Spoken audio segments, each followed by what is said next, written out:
Chapter 22. Ayianna tightened her grip on Desmond's tunic as she slid her hand along the slimy, cold walls of the tunnel. Somewhere in this distance, water dripped and a rat screeched. They turned a corner and an orange glow beckoned at the end of the tunnel. They quickened their steps. Reaching the end of the tunnel, Cale held up his hand. He leaned forward, looking left, then right, then he led them into an adjoining hall. Iron braziers lined the carved walls, casting their fiery light on the moist rock and smoothed floor. More tunnels branched off in different directions. Which way? Ayianna peered around Desmond at the openings. None of them looked inviting. Cale inspected the openings. A few minutes later, he motioned to the others. This way. Desmond eyed him. How can you be sure? It's bigger and the air is fresher in this one. A gentle breeze cooled the perspiration on her forehead. She had to agree with Cale. The air was fresher. Travel should go faster. Well, the tunnel looks just as good as the other ones, Vian followed after Cale. Her courage bolstered by the light, Ayianna moved away from Desmond and entered the tunnel. The solid slab of rock arched high above them and sweated. Light from the braziers pooled along the floor, pushing the darkness into the farthest corners. Did the fairies make these tunnels? No. Cale unsheathed his sword and eyed the tunnels. They don't like dark, cramped places. It doesn't bode well with their wings. The tall ceiling did not feel cramped to Ayianna, but then she couldn't fly. The dark holes and crevices between the tunnels glared at her, as if otherworldly eyes spied on them. So who made them? Desmond asked. By the look of these torches, I'd assume these tunnels are still in use. I agree. Cale scanned the walls. That's why we must proceed with caution. Ayianna jumped as the creature scurried across her path. She gripped the hilt of her sword and exhaled. Desmond chuckled. It's only a rat. She wheeled around. How would you like it if it had leapt out at you? Hey, you might want to take a look at this. Vian's voice drifted through a corridor to the right. Ayianna walked into the adjoining tunnel and froze. People, hundreds, maybe thousands, lined the walls. No, they were encased in the stone. A strange fire burned around them, but did not consume them. Some were unmoving, frozen in place like statues. They slumped against the wall, hands hanging at their sides or laying in their laps. Dejection reflected in their vacant eyes and long faces. Others struggled against their chains, mouthing silent pleas, their eyes imploring an unseen adversary or advocate. Miss, can you tell me what's going on? Ayianna stared at a young woman weeping silently. Can you hear me? The woman continued to weep.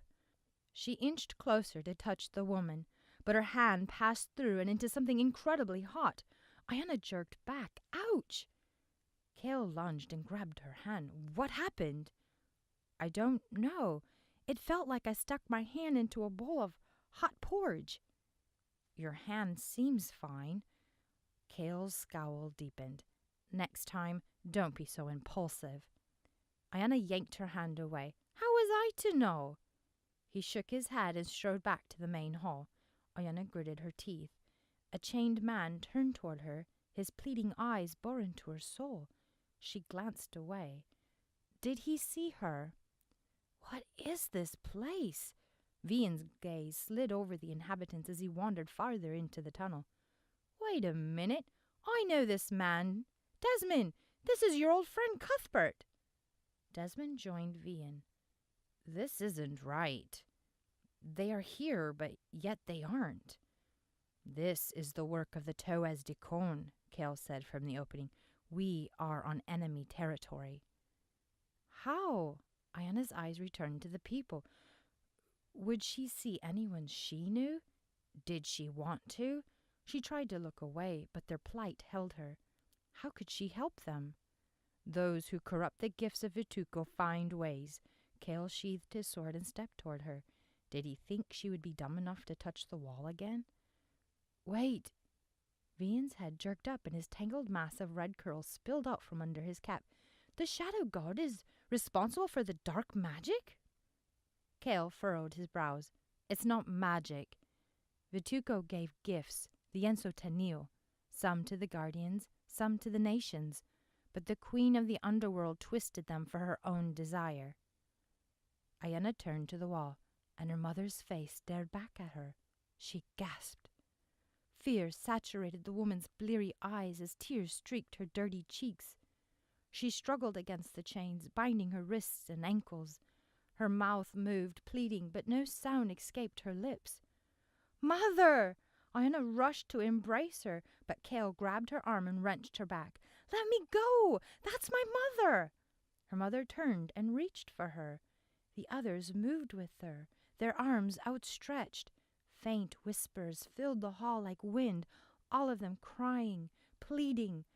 Could they hear them? See them? What was going on? Kale's grip tightened as he wrapped his other arm around her shoulders. "We have to get out of here."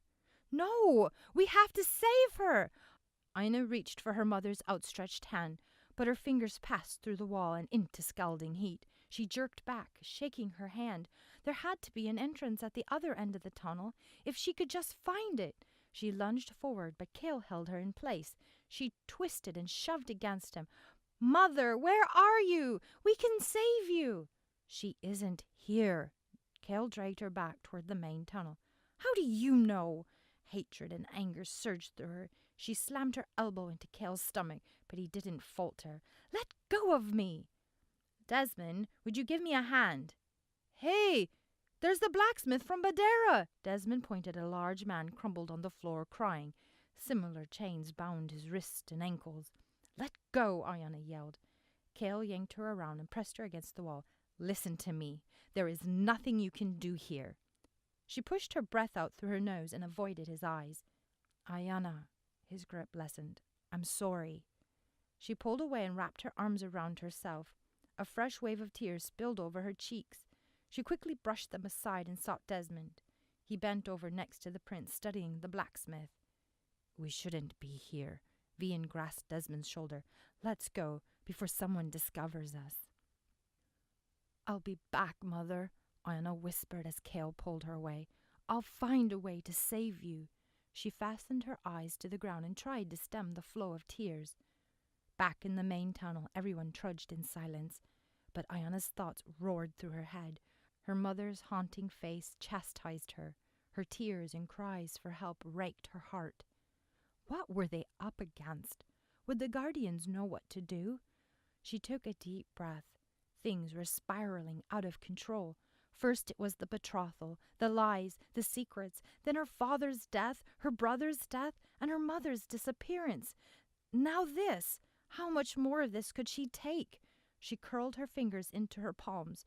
"Where are you, Osarin? My father trusted you." "There's an opening." Kale's voice broke through her tumultuous thoughts. Ahead, gray light seeped into the passageway. Ayanna's breath caught. Freedom. They piled outside. Ayianna squinted, blinking away the underground's darkness. Images blurred into view as her eyes grew accustomed to the light. She halted. Dread swept over her like a black tarantula attacking its prey. Dark clouds overshadowed a somber castle in the distance. The land was barren and vacant. The stale stench of decay hung on the crippled trees dotting the rocky terrain. She shivered and covered her nose with the edge of her cloak. To the very edge of evil we stumble. Kale rested his hand on the hilt of his sword. Nenganjo, the warden of the abyss. Let us hope we go unnoticed. Kale stepped away from the group and looked up at the towering cliffs behind them. Ayianna followed his gaze and her stomach sank. Hundreds of caves pocked its harsh face. Stone outcroppings like thousands of jagged teeth threatened to eat anyone foolish enough to scale them. "Well, is there a way out?" Vian's pale face seemed even more insipid as he stared at the looming barrier of stone. "Sure. Death," Desmond exclaimed. "And I thought you were the optimist here," Vian said. Kale motioned toward the cliffs. "The Rusat mountain range is to the west. If we head that way, we might find a spot to climb out." "Might?" Desmond shook his head. "And which way is west?" That's easy. Kale scanned the terrain some more. You can't get much farther north in Nganjo, but we must make camp before dark. We can't camp here. Ayianna glanced at the darkened castle with its spiky ramparts and piercing towers. We've gone beyond the perimeter. Don't you realize what that means? We are in the company of the greatest evil that has ever was. Vian tugged his cap off and shook out his red curls. It is the breeding grounds for the Toaz, imps, and all manner of wickedness. Ayianna looked at Vian in surprise. I didn't sleep through all my courses of study. Vian returned the cap to his head and adjusted his soiled tunic. But don't you see? Ayianna drew the edges of her cloak together. All those things you mentioned, they're held back by the perimeter. We are trapped. Nothing can cross over from here. Nonsense. Desmond faced Vian. Quit filling our minds with fanciful stories. Vian, I'm disappointed in you. Didn't your tutor teach you anything beyond infamous legends? What good has it done for you but instill fear in your heart? Well, I suspect the tutor had his reasons. Vian looked away. It is imperative that Badara knows its neighbors. Suppose you're right, Desmond. Kale swung his bow from his shoulder. If all these bards' tales are untrue, how do you explain the perimeter and its lovely Manoa stones? Maybe the Manoa stones are there to keep us out of Nganjo. Desmond raised his hands and gestured toward the darkened castle. And perhaps to prevent us from achieving immortality. Kale raised his eyebrows. Now who is telling fanciful stories? Let's move out before we are discovered. I still don't want to camp here. Ayianna tightened her cloak against the chill snaking down her neck. I feel exposed, as if something foreign and cold has wrenched away my heart. Don't worry, Ayianna. Desmond placed his arm around her shoulders. You'll be fine. Just stay close to me.